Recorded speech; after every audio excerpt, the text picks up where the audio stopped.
ẹni ọdún báláyé kó kọrin ọpẹ́ ẹni ọdún bábá lóòkè ìpè kó kọrin ìyìn fílédùà. Ruth Ọláwùmí Arọ́láṣe ó tún ti rọ́dún èyí náà. Congratulations.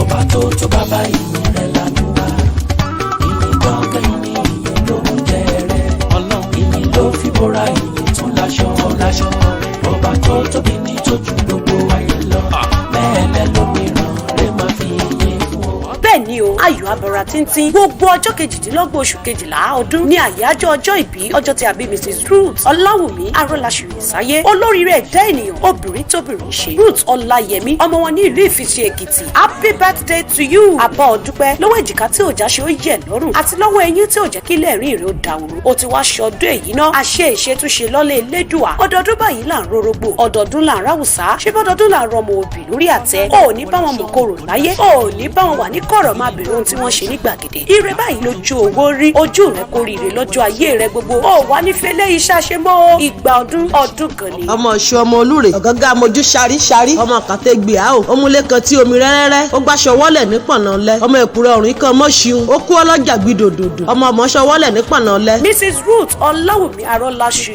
happy birthday to you, long life and prosperity.